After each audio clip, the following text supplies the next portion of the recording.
up, friends? Welcome to today's how-to. Today we're going to be learning how to draw Gojo Satoru, and don't forget to pause the video to follow along at your own pace. So first, let's get started towards the top. We're going to draw in a straight line directly across.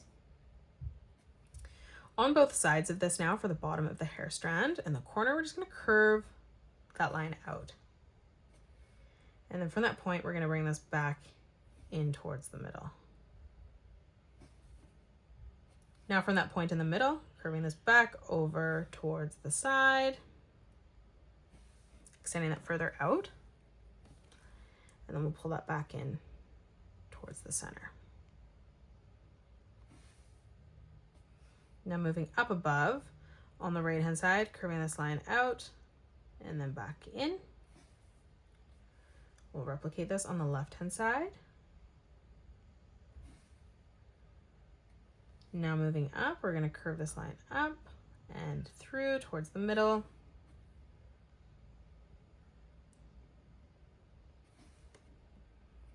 Stepping in again, we're going to make this one wider this time. So we're going to curve this line up, spreading that further across.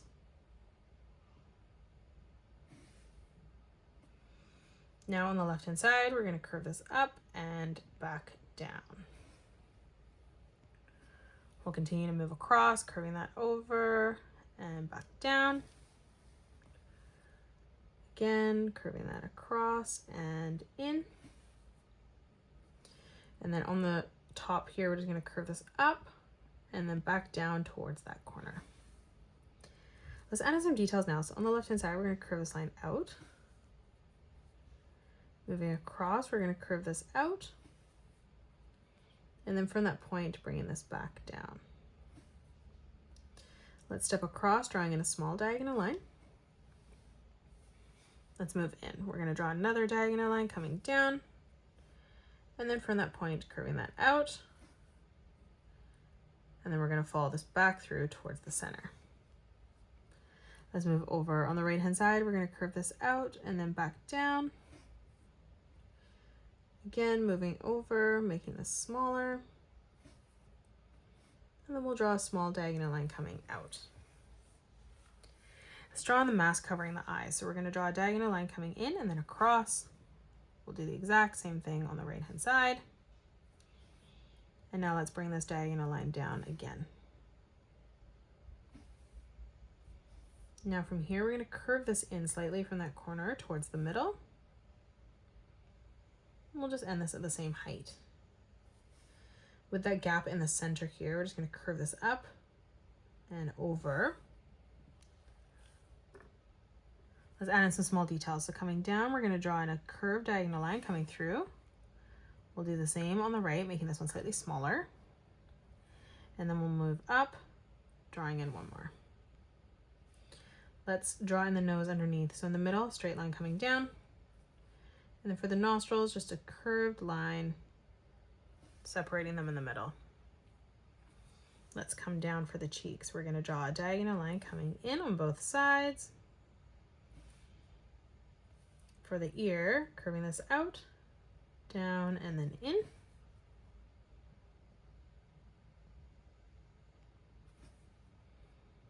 Now on the side, bringing this over and then back through. And then on the top, just curving that out. In the middle for the mouth, we're just gonna curve this line up slightly on the right. And then underneath that, just a small arch line. Now from here, we're gonna draw two diagonal lines. So we'll do one on the left and one on the right, and we're gonna leave a gap in the middle. We're gonna step over slightly on the right-hand side, and we're gonna curve this line up towards the left. Just making sure that chin line connects there. Now on the right, we're going to bring this line down. We'll do the exact same thing as we step in towards the middle, ending that at the same height. Now on the left-hand side, we're going to curve this line down. To the right, we're going to curve this line up. And then we're going to bring this line down and then in on a diagonal. From that corner, we're going to curve this back through towards the cheek. Let's close off the neck, we're just going to draw in a straight line that comes down on the left and right hand side. Now from here on the inside, just drawing in a small curved diagonal line coming through. To the left of this, another diagonal line coming out. We'll do the exact same thing on the right. And then from that corner, just curving this line in. Now from that corner, curving this line down and out for the shoulders. And now we're going to close this off with a curved line. So on the left hand side, we're going to curve this all the way across, making sure we join it to these lines, extending this all the way over towards that corner on the right. And that is it. That's how you draw Gojo Satoru. You can pause the video and color it the way that I have done, or you can change your colors up if you'd like. If you enjoyed today's video, please hit that thumbs up button and subscribe to the channel, and also drop a comment below suggesting any more characters that you'd love to learn to draw next. Thank you so much for joining me on today's tutorial, and I will see you all on the next one.